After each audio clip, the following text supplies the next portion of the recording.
Porém, Samuel disse: tem porventura o Senhor tanto prazer em holocaustos e sacrifício? Eu vou traduzir isso num português assim mais claro.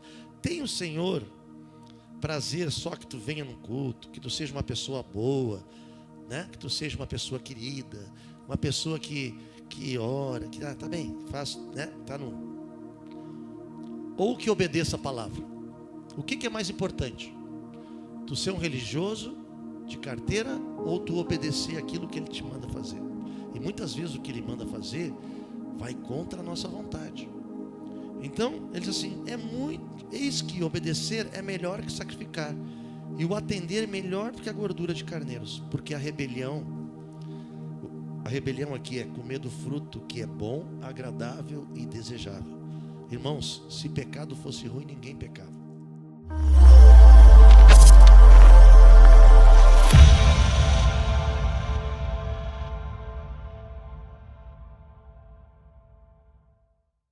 Vamos abrir lá João capítulo 15, versículo 15. Bem fácil de gravar. Hoje eu ressuscitei a minha Bíblia, palavra esta grande, estava meio judiadinha, mas diz assim: eu já não vos chamo servos, porque o servo não sabe o que faz o seu senhor. Mas tenho-vos chamado amigos, porque tudo quanto ouvi de meu Pai vos tenho dado a conhecer. Vou ler de novo. Já não vos chamo servos, porque o servo não sabe o que faz o seu senhor. Mas tenho-vos chamado amigos, porque tudo quanto ouvi de meu Pai vos tenho dado a conhecer. E aí, vamos ler o 16. Não fostes vós que me escolhestes a mim.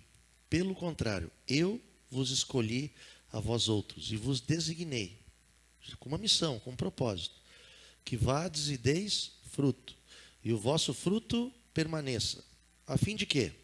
A fim de que tudo quanto pedirdes ao Pai em meu nome, Ele vos conceda. Então, nós não só fomos chamados para sermos amigos de Jesus, mas também fomos escolhidos a dedo, para que nós possamos dar frutos, frutos de vida, frutos que permaneçam, frutos que sejam semelhantes a Ele, né? Que sejam uma vida manifestada dele. Não é uma doutrina de uma igreja ou uma denominação, mas é um propósito de Deus. E eu tenho compartilhado, o Senhor tem me falado que quando a gente quebra princípio, a gente nunca vai alcançar o propósito. E tem muitas coisas, né, que a gente pode fazer para isso. Então, meu irmão, aquele que está do teu lado ali, pode ter certeza que ele veio aqui com um propósito. Não foi tu que escolheu ele, foi o Senhor que chamou ele para estar aqui nessa noite e escolheu, não só para escutar, mas com um fim específico, para dar fruto. Por quê? Porque ele ama de tal forma que aqui ele não tinha morrido ainda, né? E ele compartilha, eu amo esse texto, porque ele anima os discípulos dizendo assim: vocês vão ser odiados pelo mundo, mas fica tranquilo, vocês não são do mundo, pelo contrário, eu vos escolhi, por isso o mundo vos odeia. E nós vamos ser odiados porque Jesus nos escolheu. E eu queria compartilhar com vocês por que ele escolhe pessoas tão complicadas para serem amigos, né? Por quê? Quando é que isso começou? Por que ele escolheu esse contexto dele aqui? E a gente vai entender que Jesus ele tem esse propósito, né, por amor, de pegar pessoas que não têm valor nenhum. E eu quero dizer para vocês que nós no pecado não temos valor nenhum, né?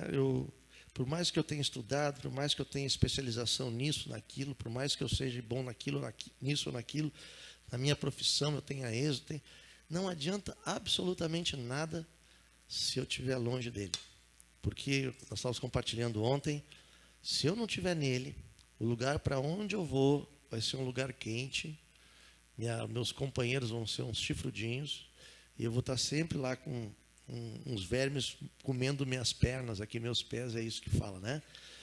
Mas eu não, ele me escolheu para estar com ele e viver eternamente com ele, na eternidade com ele. Então tudo que nós vamos fazer aqui, tudo é passageiro, irmãos. com um único propósito: sermos semelhantes a Ele e darmos frutos que gerem semelhança a Ele. E eu quero conhecer com vocês, quero compartilhar com vocês quando tudo isso começou. Vamos abrir lá Marcos capítulo 3, versículo 13. E nós vamos tentar conhecer um pouquinho desses homens. Marcos 3, 13.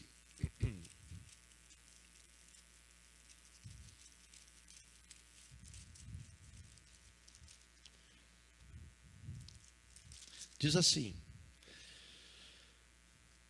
depois subiu ao monte e chamou o que ele mesmo quis, e vieram para junto dele. Então designou os 12 para estarem com ele, e para os enviar a pregar, e a exercer autoridade de expelir demônios. Ele já chamou e já mandou, dando autoridade para eles. E eis que os 12 que designou é Simão, a quem acrescentou o nome de Pedro, Tiago, filho de Zebedeu, João, seu irmão, os quais deu o nome de Boanerges, que quer dizer filhos do trovão, André, Filipe, Bartolomeu, Mateus, Tomé, Tiago, filho de Alfeu, Tadeu, Simão, o Zelote, e Judas Iscariotes, que foi quem o traiu. Também vamos abrir o texto paralelo, Lucas capítulo 6,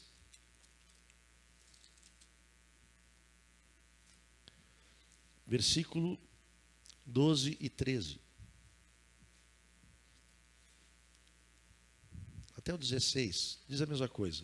Aqui é um pouquinho diferente, porque ele diz assim: naqueles dias, retirou-se para o monte. Ele foi lá para o monte, ter um tempo com o Senhor, a fim de orar.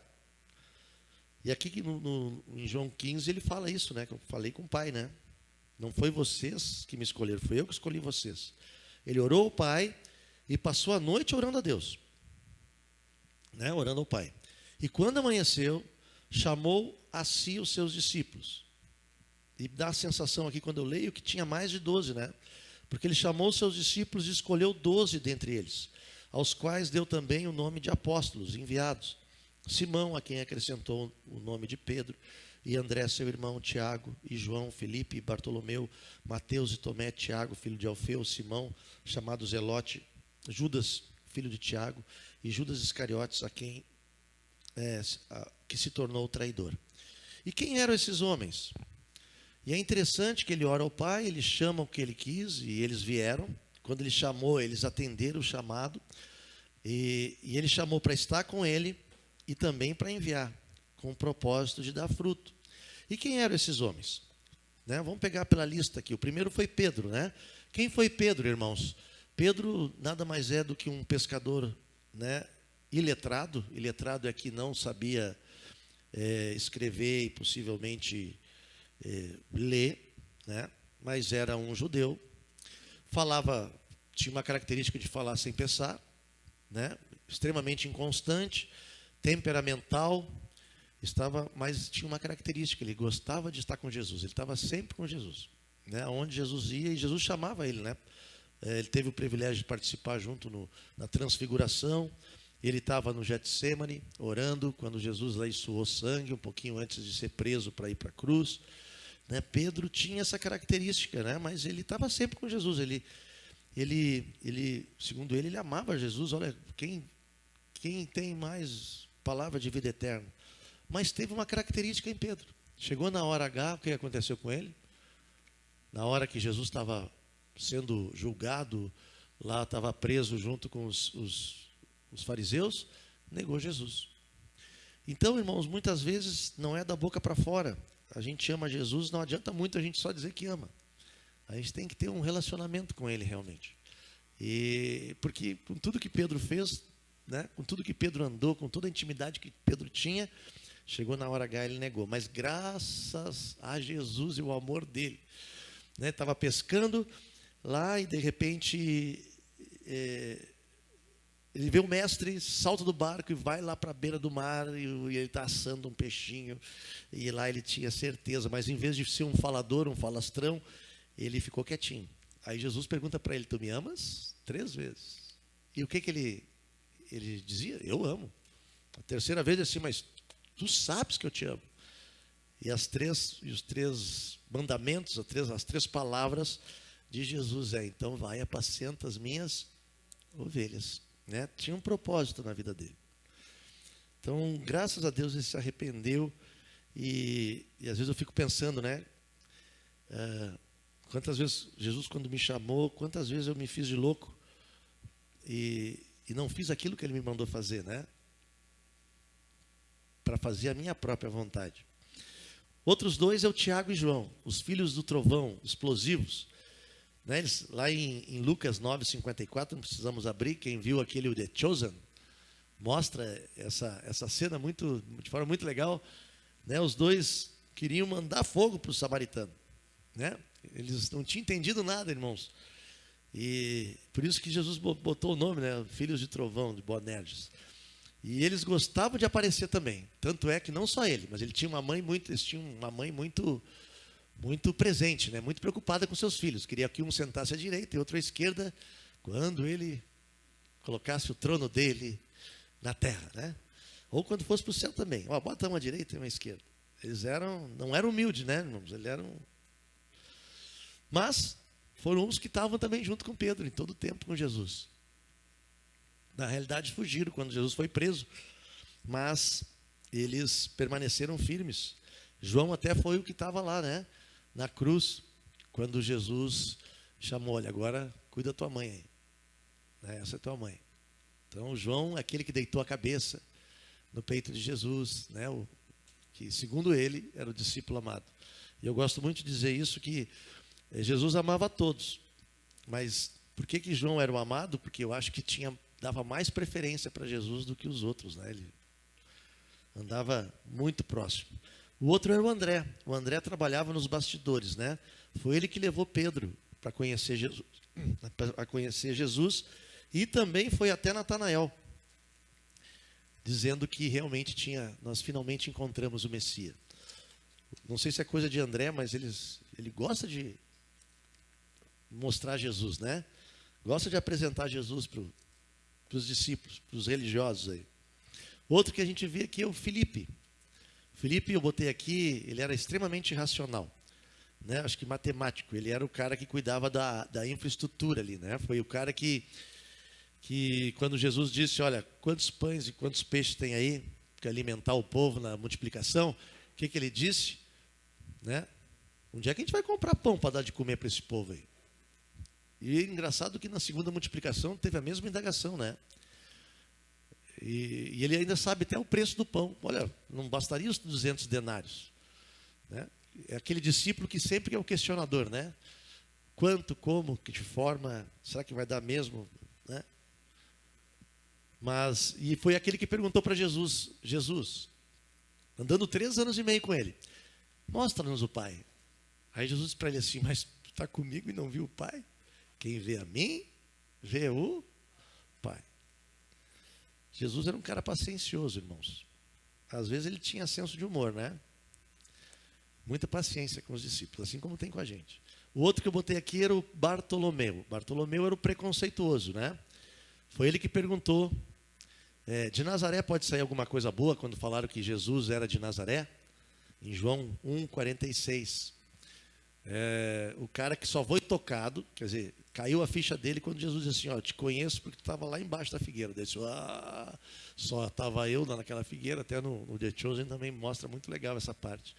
Ele disse, agora esse é o Messias verdadeiro. Daí foi o cara que seguiu no ladinho dele. Mateus era o coletor de impostos, né? Empregado.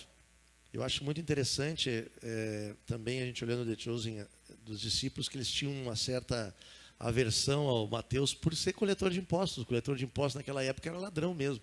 Ele cobrava sempre a mais porque era o ganho dele.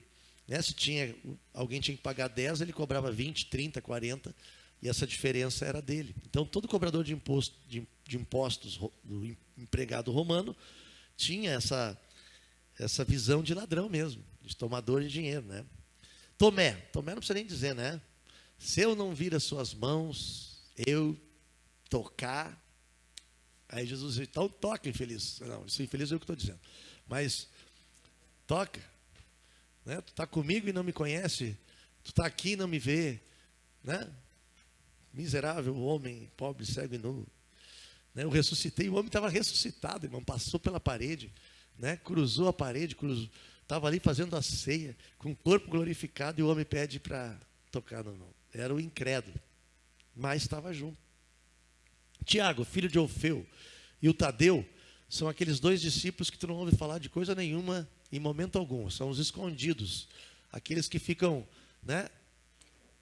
Mas estavam ali, expulsaram demônios, né? Proclamaram o evangelho do reino, né? Obedeceram Jesus no seu propósito.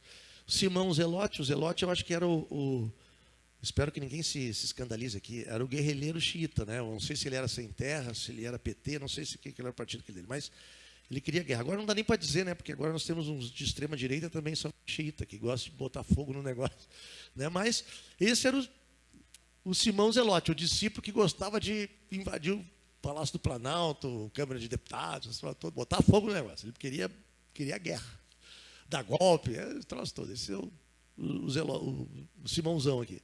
E por último, o Judas Iscariotes, que não só era ladrão, como foi traidor e acabou morrendo, né? Com esse currículo, irmãos, com essa turma aqui, Jesus transformou o mundo. Graças ao chamado, à obediência, né?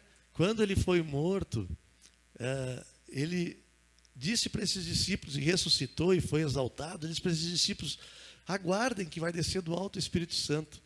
Eles entenderam e ficaram 10 dias orando, aguardando que descesse do alto o Espírito Santo, para que eles fossem revestidos de poder para ser testemunha. E esses homens, graças a esses homens, olha os homens, olha o currículo desses caras. Fala bem a verdade assim. Pergunta para o teu irmão aí. Tu escolheria ele para ser teu discípulo? Um desses, segura aí. Se tu soubesse que o Simão Zelote tinha no plano de invadir o Palácio do Planalto e tu ficar preso lá.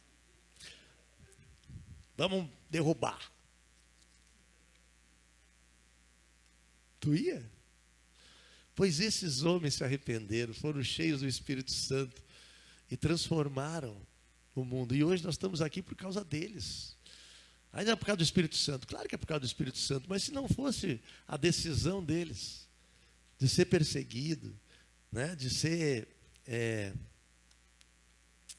realmente sofrer todo tipo de situações como tinha em Jerusalém depois, se não fosse a decisão deles, rapaz, nós não estaríamos aqui. E aí, eu pergunto para mim assim, quando Jesus me chamou, a minha vida realmente foi muito transformada.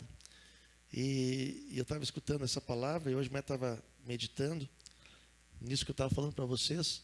Quando nós fomos chamados, assim como esses homens, Pedro, por exemplo, eles abriram mão da profissão dele, né? Todos eles, né? Ficaram 3 anos e meio com Jesus. E aqui não estou dizendo que você tem que abrir mão da tua profissão, mas quando Jesus te chama, a gente realmente perde a escolha. Sabe por quê? Porque a mesma expectativa que Jesus tinha lá com esses homens, e através do Espírito os homens obedeceram e o mundo foi transformado, assim eu creio que o Espírito Santo, que o mesmo que operou lá, é o mesmo que quer operar em nós. Então não há restrição na tua vida para nada. Porque quando Jesus chama, Ele te perdoa, Ele te ama, Ele pega uma imundície pecadora, mentirosa, manipuladora, adâmica, independente, que ama comer do fruto do conhecimento do bem e do mal, que é bom, agradável e desejável, mas que leva para a morte. Ele se mostra e diz assim: eu te perdoo, vem para estar comigo, vem ser meu amigo, vem me abraçar, vem estar comigo, vem aqui ser semelhante a mim, entra para essa família, na qual de muitos filhos, porque eu quero te chamar para que tu vá e dê muito fruto. Não só frutos do Espírito, porque a minha vida dá esse fruto, mas através da tua vida, a tua vida vai ser manifestada. Ah, mas eu sou assim, eu sou assado, né? E eu queria compartilhar com vocês exemplos de pessoas que foram chamadas, mas escolheram não seguir. Vamos pegar o exemplo de Saul. Ao contrário, claro, com exceção de Judas, que foi que o traiu, todos esses homens imperfeitos, complicados, todos eles obedeceram. escolheram obedecer Jesus em tudo. Foi fácil? Não foi fácil. Foram perseguidos? Foram perseguidos. Tiveram que se arrepender? Com certeza tiveram que se arrepender. Mas tem um homem, esse Saul. Saul foi chamado para ser rei. Vamos abrir lá, vamos contar um pouquinho a história, porque eu quero voltar à história dos amalequitas. Porque em Romanos capítulo 15, versículo 4, eu vou abrir para vocês, diz uma coisa bem interessante. Estava pensando nisso, o que tem a ver Saul com os discípulos de Jesus? Diz assim, no 15:4 diz, porque tudo quanto outrora foi escrito para nosso ensino, a fim de que pela paciência e pela consolação das Escrituras tenhamos esperança. Então, o que eu quero compartilhar com vocês no exemplo de Saul foi que Saul, ele foi chamado para ser rei. Está lá em 1 Samuel, capítulo, um pouquinho antes do 15. Mas, Deus deu uma palavra para ele, através do profeta Samuel, dizendo assim, disse Samuel a Saul, enviou-me o Senhor e ungir-te-ei rei sobre todo o seu povo, sobre Israel. Atenta, pois, agora as palavras do Senhor. Assim diz o Senhor dos exércitos, castigarei Amaleque. Vocês se lembram dos amalequitas que nós falamos domingo? Os amalequitas são descendentes de Esaú. Por Esaú ter quebrado um princípio da primogenitura, toda a sua descendência foi amaldiçoada, foi maldita, ficou longe de Deus. E a partir daí veio os amalequitas. Os amalequitas tinham uma estratégia. Eles, na guerra, eles só matavam aqueles que ficavam para trás, aqueles que estavam cansados, né, e sobrecarregados lá. E Deus prometeu, eu vou acabar com os amalequitas. E a gente sabe que no Novo Testamento os amalequitas nada mais era do que essa descendência, né, de Edom, de Adom, Edom que é Adão, né, que é vermelho, que é terra, que somos nós. É o nosso Adão, é a nossa carne que constantemente milita contra o Espírito. E aqui Deus falou para o nosso estimado Saul, né, eu vou te fazer rei. Em outras, 1 Samuel 15, versículo 1. Eu não dei o texto?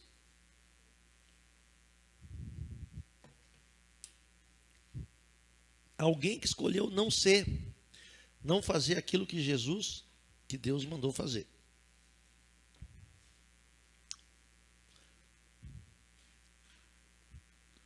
Saul era um dos bonitões do reino de Israel lá, né? Do povo de Israel. Mais alto que todos, tinha todo o perfil para ser rei. Guerreiro, forte, vigoroso.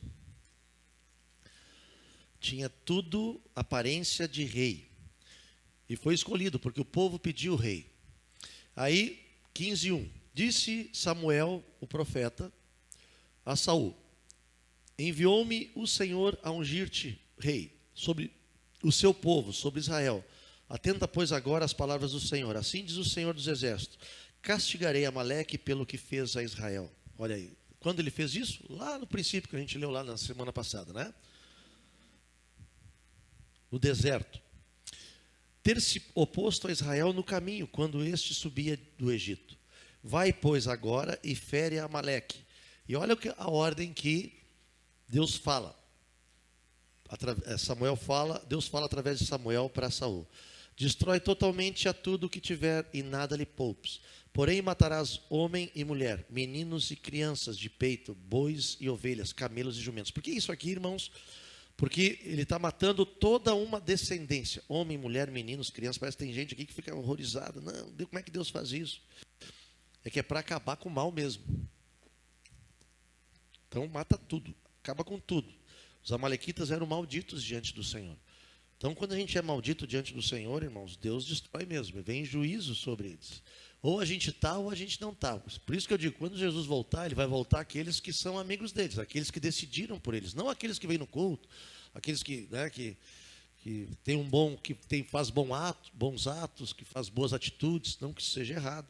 Mas se tu não entregou o teu coração, não abriu tua vontade, não abriu o teu desejo de assim, ó Senhor, tu é dono da minha vida, não tem muita diferença aqui dessa turma aqui. Destrói totalmente. Aí Saul convocou o povo e contou em Telaim, 200.000 homens atrás. Tá? Ele fez tudo isso. Chegando, pois, Saul à cidade de Amaleque, pôs emboscada nos vales e disse aos queneus: ide-vos, retirai-vos daí do meio dos amalequitas, porque eu vou destruir juntamente com eles, né? Porque usaste misericórdia para com todos os filhos de Israel. Assim os queneus se retiraram do meio dos amalequitas. Então, feriu Saul os amalequitas, desde Avilá até chegar a Sur, que está defronte do Egito, versículo 7.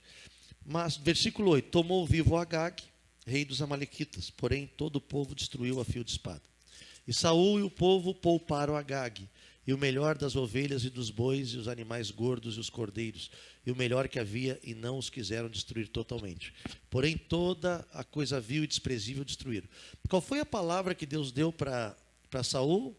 No versículo 3, vai agora, fere Amaleque e destrói totalmente.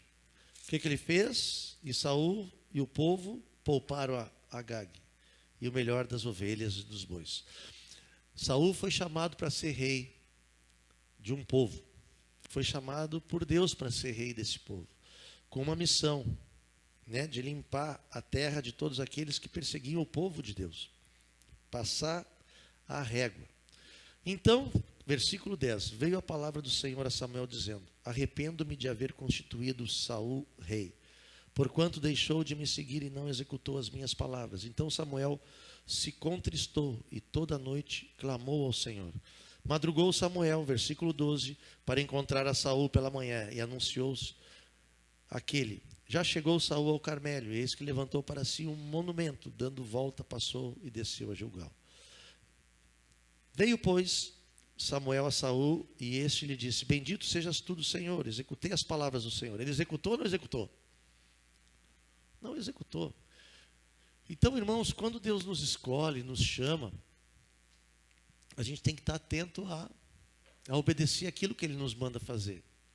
Amém? É isso aí. E aí o que foi que aconteceu? Ele não fez, mas na cabeça dele ele fez, porque ele queria ter escolha. Ele decidiu na cabeça dele que, bom, eu vou poupar o rei. E eu vou explicar para vocês por que ele poupou o rei. Porque era a cultura da época. Eu poupar o rei porque o rei era um troféu. Mostrava que ele era o rei mais forte que aquele que foi conquistado. Mas Deus diz para ele: acaba com tudo. Tem coisas que Deus manda nós fazermos. Totalmente. Fazei, pois, morrer a vossa natureza terrena. Totalmente. Não é meia boca. Totalmente. Né? Colossenses 3. Bota lá, abre lá, vamos fazer um parênteses aqui para a gente. Não, fica com 1 Samuel e abre Colossenses 3. Fazei, pois, morrer a vossa natureza terrena: prostituição, impureza, paixão lasciva, desejo maligno e avareza, que é a idolatria. Por essas coisas é que vem a ira de Deus. Tu acha que porque tu tomou uma decisão, eu vou na igreja, eu me batizei, não vai vir a ira de Deus, ou nem se batizou ainda, quer dizer, ou nem tomou uma decisão, tu acha que não vai vir a ira de Deus sobre os filhos da desobediência? Começa a viver isso aqui, vai acontecer contigo a mesma coisa que aconteceu com o nosso querido Agag e a Malequita aqui. Por quê? Porque Deus é assim. Deus ama, meus amados, mas Ele é juiz também. E Ele vai nos dar a oportunidade até o último momento para que nós possamos obedecer a esse chamado. Porque Ele te chama, Ele clama, Ele chora. Eu imagino, eu estou dizendo aqui, mas Ele está quase chorando. Vem ser meu amigo, eu te amo. O que tu quer mais que eu dê por ti? Eu dei a minha vida por ti, para te ser meu amigo. E o que tu está esperando? Sabe o que tu diz para Ele? Eu prefiro o mundo, prefiro as coisas do mundo, prefiro fazer as coisas que fazem bem para a minha carne. Né? Mas eu não faço isso, eu não me prostituo, eu não sou impuro, eu não tenho paixão lasciva, nem desejo maligno, e não sou avarento. Quer dizer, gosto um pouquinho de dinheiro, mas não é tudo isso, tá bem. Mas aí ele diz assim, versículo 7, capítulo 3, ora, nessas mesmas coisas andaste vós também no outro tempo, quando vivias nela. Agora, porém, despojai-vos, ficai longe, igualmente, de tudo isso: ira, indignação, maldade, maledicência, linguagem obscena do vosso falar. Não mintais uns aos outros, uma vez que vos despistes do velho homem com seus feitos, e vos revesti, quer dizer, vos vesti do novo homem, que se refaz para o pleno conhecimento, segundo a imagem daquele que o criou. Se nós tivéssemos a noção, eu e a Mara temos conversado sobre isso, né? A carga que a gente tem pela nossa casa, pelos nossos filhos, netos. Irmãos, vocês acham que aqueles que estão longe do Senhor, que conheceram um dia o Senhor, e ficaram brabos, sei lá, chateados, se decepcionaram, sei lá, com o pastor, com a igreja, com a denominação, com a doutrina, com a palavra, né? E se desviaram dessa verdade, vocês acham que não vai vir a ira sobre os filhos da desobediência? Porque não é mudar só de congregação, é deixar de obedecer. Filho da desobediência é aquele que desobedece. É simples assim. E o Saul foi esse exemplo aqui. Olha o que aconteceu aqui. O Samuel tinha certeza que tinha obedecido o Senhor. Aí então disse Samuel, versículo 20. Disse Saul a Samuel, pelo contrário, porque Samuel cobrou ele, olha, tu não fez aquilo, tu não exterminou. Disse, muito pelo contrário, versículo 20. Disse Saul a Samuel, pelo contrário, eu dei ouvidos à voz do Senhor, e segui o caminho pela qual o Senhor me enviou. E trouxe Agag, rei de Amaleque, e os amalequitas, e o destruí totalmente. É verdade ou é mentira? Mentira. Mas o povo, olha aí, agora começa a justificação. Mas o povo tomou do despojo ovelhas e bois, o melhor do designado à destruição, para oferecer ao Senhor teu Deus. Até deu uma justificativa. O povo, quis pegar. Ele sempre bota a culpa no outro, né? Para oferecer ao Senhor teu Deus em Gilgal. Porém, Samuel disse, tem porventura o Senhor tanto prazer em holocaustos e sacrifício? Eu vou traduzir isso num português assim mais claro. Tem o Senhor prazer só que tu venha no culto, que tu seja uma pessoa boa, né? Que tu seja uma pessoa querida, uma pessoa que ora, que tá bem, faz, né? Tá no... Ou que obedeça a palavra. O que é mais importante? Tu ser um religioso de carteira ou tu obedecer aquilo que ele te manda fazer? E muitas vezes o que ele manda fazer vai contra a nossa vontade. Então, ele diz assim, eis que obedecer é melhor que sacrificar, e o atender é melhor do que a gordura de carneiros, porque a rebelião aqui é comer do fruto que é bom, agradável e desejável. Irmãos, se pecado fosse ruim, ninguém pecava. Na verdade, ontem nós na libertação eu dei esse exemplo que vem na minha cabeça. Se toda vez que tu ia fazer uma coisa errada e sabe que é errado, que tu não deveria fazer, eu vou meter o celular, vou olhar um filme pornográfico. E de repente, daqui a pouco, pá, vinha um martelo espiritual e te dá uma martelada no dedo. Eu tenho certeza que tu não ia mais olhar. Mas foi só essa vez. Eu vou olhar de novo um filmezinho pornô aqui. Puf. Daqui a pouco vem um martelão e te pega 2 dedos do pé. Aí diz, Na terceira, quando tu for olhar, eu disse, meu Deus, onde é que estão meus dedos? Né? Vou mentir. Vou mentir, me relaciono com as pessoas do mundo, tomo uma coisinha ali, fico né? Falo umas besteiras com o pessoal do mundo. Aí daqui a pouco senti uma fincada. Né? Aí eu disse, opa, toda vez que acontece um negócio desse, eu não ia pecar. Mas Deus não faz assim, não é por força nem por violência. Mesmo que o André, se fosse juiz, ele ia fazer isso. Olha, deu aqui, dá uma... Né? Olhei um filme pornô, furo o olho. Opa, mas tem um ainda. Aí eu disse, então fura os 2. Né? Falei, pum, corta um pedaço da língua. Mas não é assim. Jesus, ele faz por amor, irmãos. Ele ama, ele recebe, ele acolhe. E ele diz assim, não faz morrer. Eu te chamei para que tu não tenha escolha, porque eu te amei, eu te abençoei, eu te acolhi. E sabe o que eu fiz por ti? Eu morri eu me sacrifiquei por ti, para que tu tivesse acesso ao que eu tinha com o Pai.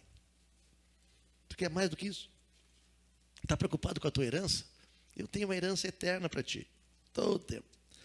Mas a rebelião é como pecado de feitiçaria, e a obstinação é como idolatria e culto a ídolos do lar. Visto que rejeitaste a palavra do Senhor, ele também te rejeitou a ti, para que não sejas rei. Então posso traduzir aqui, para que tu não sejas discípulo, para que tu não seja meu amigo. Tu rejeitou, tu me rejeita, eu também te rejeito. E a gente sabe como terminou isso aqui, né? Samuel liquidou com tudo aqui, espedaçou o rei aqui, fugiu aqui o Agag, né? O rei Amalequita, liquidou com ele. E Samuel, Deus chamou Davi para ser o rei sobre Israel. Um homem que tinha um coração, não era perfeito, mas tinha um coração conforme ele. Por que eu estou dizendo tudo isso para vocês? Irmãos, nós fomos chamados para sermos amigos de Jesus. Fomos chamados para não ter escolha. Fomos chamados para nos suportar uns aos outros. Vamos abrir lá de novo, Colossenses capítulo 3. E aí tem o revestimento do discípulo, do amigo de Jesus, capítulo 12 em diante. Né? Nós não somos filhos da desobediência. Nós queremos ser filhos da obediência. Por isso, eu quero te convidar nessa noite para junto comigo aqui. A gente entender isso, pois nós fomos eleitos de Deus, santos e amados, de ternos afetos de misericórdia, nós fomos perdoados, nós fomos cheios de bondade, de humildade, de mansidão, de longanimidade. Isso não é para mim só, é para mim e com meus irmãos, é nós como família, uns para com os outros. Vocês estão entendendo o que eu estou dizendo? Amém? É isso que é uma característica de um amigo de Jesus. Amém, queridos? E não tem idade, e não tem tempo. Né? Se o Isaac precisa da minha ajuda, eu quero ser amigo do Isaac, porque eu sou amigo de Jesus. Eu quero que o Isaac não seja meu amigo, mas seja amigo de Jesus que está em mim. Né? Assim como o Clemerson, né? Assim como tantos aqui. Né? O Claudino. O Claudino perguntou do Dandão. Está aí o Dandão? Depois tu vai abraçar ele, né? Tu viu? Estava meio sumido, não vai no dia da família, mas não, o Dandão está firme aí. É um amigão, né? Queridão. E aí, assim como nós, suportai-vos. Nós somos chamados para nos servir de suporte uns com os outros. Eu não tenho escolha. Deus me chamou para suportar uns aos outros. Nós nos suportamos. E não é me suportar só de aguentar aqui. Louvado seja o Senhor porque vocês me aguentam. Mas de servir de apoio uns para com os outros. Perdoando mutuamente. Amém, queridos? Uns aos outros. Assim como o Senhor me perdoou, quem sou eu para não perdoar alguns de vocês? Não é verdade? O que eu já escutei, esse pastor que a Mara estava escutando, que a gente escuta até razoavelmente bem, ele estava falando uma coisa que acontece com todo pastor. Quantas vezes eu já sentei com o irmão, olha, tem aqui o Marcos conhece alguns, né? Que é um dos mais antigos, conhece aí. Nós temos acho que uns 3 discípulos, cara, discípulos que são pastor, eu acho, né, Marcos? Acho que 3, né? Irmãos, não, um ainda está. Mas o que tem de... Não é fácil. Assim, nasceram com a gente conhece bem como é que é, né? E quantas vezes sentou comigo assim, disse, pá, eu amo muito, mas eu tenho que sair, eu não concordo com a doutrina. E aí esse pastor falou uma coisa que eu me lembro, mas eu também não concordo com muita coisa. Mas Deus me chamou para estar aqui, né? Mas as pessoas são complicadas, os irmãos são complicados, eu sei, eu também concordo. Então eu vou embora, eu também tenho vontade de ir embora, me ajuda. Eu vou contigo, vamos junto. Né? Também tenho minhas lutas. Né? Já tivemos tantas aqui. Mas eu não tenho escolha, irmãos. Jesus me chamou para me abrir mão da minha escolha. Né? Ah, mas todo mundo só pede. Só pede. Não dá. Mas é bom. O Senhor me chamou para isso mesmo. Entende? A gente não tem escolha. Essa é a característica de um amigo de Jesus, porque Jesus foi assim. E eu dei o currículo desses discípulos. Vocês gostariam de ter discípulos assim? Um é oba-oba, o outro é incrédulo, um é xiita, né? Só louco, irmãos. Jesus só pegou o maluco. Então até que vocês vão ficar felizes. Nós estamos aqui até entre, né? Não tem nenhum, tudo é normal aqui, teoricamente. Tem uns mais assim, né? Mas, eu acho que o mais tantã que sou eu mesmo. Mas a gente é tranquilo. Mas o Senhor nos chama. Tu foi chamado com esse propósito. Né? Nós nascemos numa coluna que o Senhor nos colocou como congregação, e nós temos aqui, perseverar na doutrina dos apóstolos, na comunhão. Essa semana me perguntaram, qual é a doutrina de vocês? Aí, Primeiro perguntar qual é o nome da igreja. Sempre tem o nome da igreja, né? Só, olha, a razão social é a comunidade, discípulos de Jesus na localidade. Então, é legal. E qual é a doutrina de vocês? Jesus. A gente faz ser semelhante a Jesus. Eu quero ser semelhante a Jesus. Porque esse contato tem uma esposa que vai numa outra congregação e quer nos conhecer, ele quer um atendimento personalizado, que a gente vá na casa dele, ou ele quer ir lá em casa e tal. Aí ele, como é que funciona? É obedecer a Jesus, está tudo lá nos evangelhos. A gente procura ser que nem Jesus, semelhante a Jesus. O que ele manda, a gente obedece. Que interessante. E eu estava de bermuda, estava no centro, tomando café. Ele olhou assim, é meio diferente mesmo. Mas é isso, né? E nós temos essa coluna. Agora eu não vou dizer, se fosse perguntar, eu disse, olha, qual é a nossa coluna aqui? Né? Eu até brinquei com ele, olha, lá. E tem muitos pastores? Lá tem bastante. Tudo é sacerdote. As mulheres são pastoras também? São sacerdotisas. Elas também têm o Espírito Santo, o templo do Espírito Santo. Não entendeu nada, mas ele achou que aqui deve ter todo mundo que tem o Espírito. O Senhor está em nós. Nós somos a igreja aqui.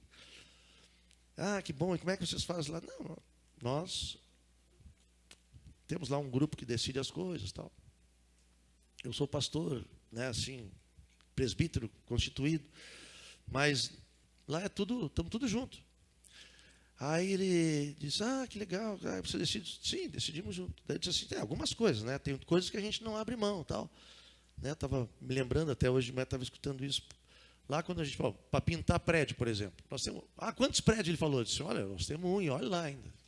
Em Santa Cruz e estamos loucos, daqui a pouco, conforme o preço, vamos para as casas. Mas aí ele, que legal, é grande? Não é muito grande, é pequenininho, então, estamos desde 2005. Também outro em Veracruz. Que legal, bastante grande, bem grande a igreja. Poderia ser mais. Mas, e o que mais vocês fazem? Olha, ele está impressionado com a escolinha. Quando vê a escolinha com mais de 200 crianças, a igreja deve ter uns 1000. Eu disse, não, a igreja não é tudo isso, é pouquinho. Por quê? Porque não importa. O nosso chamado, a nossa coluna, é trabalho com criança. Não é ter prédio. Deus nos chamou para isso. A doutrina dos apóstolos, Deus nos chamou, discipulado. A igreja começou com criança, eu estava falando isso para ele. Nós vamos investir sempre em criança. Não tem como. Né? Daí ele falando que na igreja lá tem uns negócios diferentes, né? Que a noite não sei do que, a noite do assado, esquece. Nós temos a noite do arrependimento. E olha lá, faz horas que não aparece lá. Nós precisávamos ter uma bem forte. Mas, por que eu estou dizendo isso, irmãos? Porque nós não temos escolha a não ser semelhante a Jesus. Nós não temos escolha a não ser aceitar o convite dele de sermos seu amigo. Nós não temos escolha a não ser renunciar à nossa vontade para fazer a vontade dele. Nós não temos escolha a não ser filhos da obediência. Para quê? Versículo 14 do capítulo 13 de Colossenses. Para que acima de tudo isso, tudo que a gente tem vivido, tudo que a gente tenha visto, esteja o amor, que é o vínculo da perfeição. Por isso nós temos esses vínculos de amor uns para com os outros. Amém? Para quê? Para que a paz de Cristo, que é o árbitro no vosso coração, a qual também fostes chamados, pode dizer, foste chamado. Né? Nós temos muitas profissões. Aqui eu estou vendo 2 médicos, por exemplo. Uma dentista, né? Tem eu ia dizer cabeleireiro, mas eu vou ofender o cara, né? Um barbeiro, né? Barbeiro, né? Tem um instrutor, monitor, advogado, né? Engenheiro, contador, muitas profissões aqui, né? Professor. Mas, irmãos, eu quero dizer para vocês que na hora que Jesus voltar, tem um gestor de investimento, que já foi chamado de tudo, louco, débil mental, tudo, porque eu escolhi a melhor parte. Por quê? Porque Cristo tem que habitar ricamente em mim, essa palavra dele. Por isso que nós estamos juntos, nos instruindo, nos aconselhando, em toda a sabedoria, louvando a Deus com salmos, hinos e cânticos espirituais, para que tudo que nós fizermos, seja em palavra, seja em ação, 3:17, Colossenses, nós possamos fazer em nome do Senhor Jesus o meu amigo, dando por ele graças a Deus Pai. Amém, irmãos? Tu quer ser amigo de Jesus? Eu quero te chamar, vamos ficar de pé? Que posição nós temos? Será que nós temos aquilo na qual nós fomos chamados como igreja, a sermos semelhantes a Ele, a realmente darmos frutos de vida eterna, a nos suportarmos em amor uns para com os outros? Será que nós temos obedecido isso que o Senhor fez, tem nos mandado? Ou temos questionado, ou temos escolhido as coisas conforme a nossa vontade, ou temos decidido comer do fruto que é bom, agradável e desejável, deixando de comer do fruto da árvore da vida? O que nós temos feito, irmãos? Eu quero te chamar, não precisa fazer apelo, não quero fazer apelo nenhum, mas eu quero orar contigo, porque meu coração tem sido bem. Eu posso enganar vocês, mas o Senhor eu não vou enganar. Amém? Até minha esposa eu posso enganar. É mais difícil, bem mais difícil. É difícil. A minha querida amada já me conhece até no... Mas o nosso Deus nos chamou para a sua glória eterna, irmãos. Tem um texto em 1 Pedro 5, Mari, 10 e 11, que diz que o nosso Deus, que nos chamou para a sua glória eterna, Ele vai nos aperfeiçoar. Depois de ter sofrido um pouco, Ele mesmo vos há de aperfeiçoar, afirmar, fortificar e fundamentar. Por isso eu quero orar por ti. Irmãos, se Jesus chegasse, o teu amigo chegasse aqui, ele ia te chamar de amigo? Tu ia com ele, com temor e amor? Ou a gente já está cheio da árvore do conhecimento do que é bom, do conhecimento do bem e do mal, comendo o fruto do que é bom, agradável e desejável? Eu quero te chamar nessa noite para te pensar, te refletir. Tem um amigo que deu tudo por ti. Por que rejeitar esse amigo? Por que dizer não para esse amigo? Por que ser tão cabeçudo e teimoso? Dizer não quero. Por quê? Por isso vamos orar juntos. Amém? Obrigado, Senhor. Obrigado pela tua vida em nós. Nós te amamos tanto. Pelo menos cantamos isso. E queremos nessa noite demonstrar nossa gratidão a ti. Não por fazermos parte de uma congregação apenas, mas por fazer parte de ti, do teu corpo, cujo cabeça é tu. Tu nos chamou como amigos, nos acolheu, nos abraçou, nos perdoou, nos lavou as nossas feridas, nos limpou e tem renovado sobre nós tua bondade, tua misericórdia.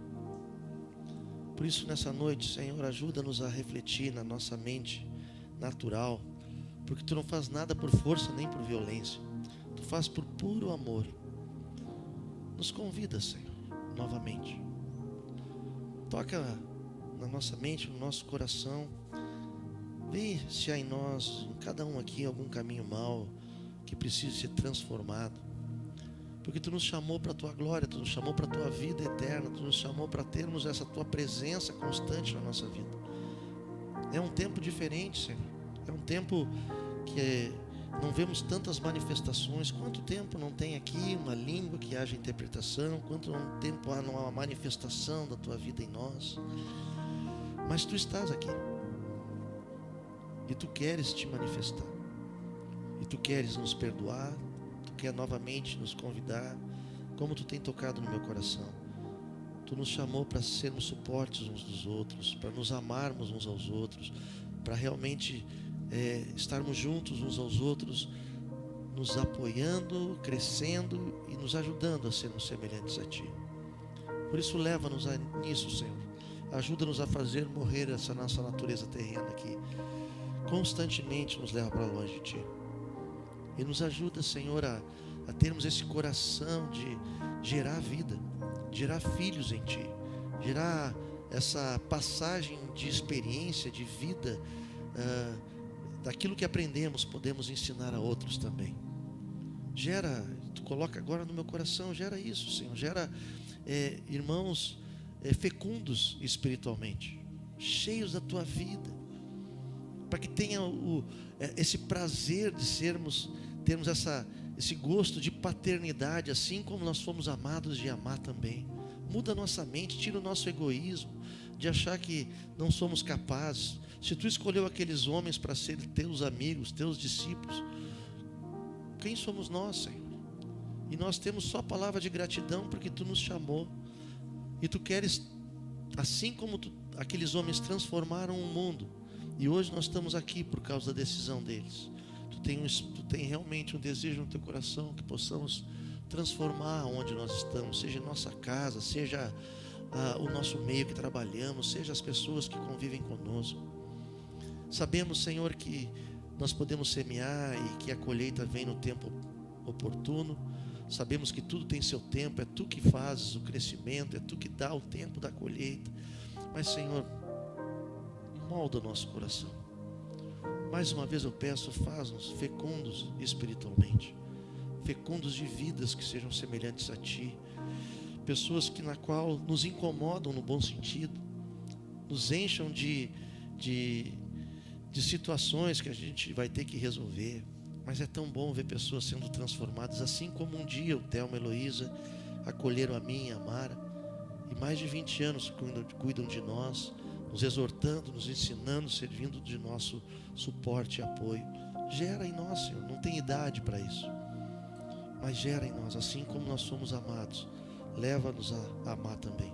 Quebra o nosso egoísmo, egocentrismo, achando que nós temos escolha, podemos ou não podemos fazer. Mas quando somos chamados a sermos semelhantes a Ti, o Teu desejo é que façamos coisas ainda maiores do que Tu fizeste, porque não é por nós, Senhor, mas é o Teu Espírito que habita em nós. Por isso, obrigado por essa noite, obrigado pela vida de cada um aqui. Aliás, muito obrigado, Senhor, porque Tu escolhestes esses amados para estarem aqui, para nós convivermos juntos, crescermos juntos, nos amarmos mutuamente, servirmos de suporte uns aos outros, nos suportarmos no sentido de realmente saber que não estamos nunca mais sozinhos, e que realmente temos um amigo junto conosco, que não só é a Tua presença pessoal em nós, mas a vida do nosso irmão que nos ama e em todo tempo nos ajuda. Obrigado, Senhor. Leva-nos a andar na verdade, para que tudo que nós fizermos, seja em palavra, seja em ação, o Teu nome seja glorificado.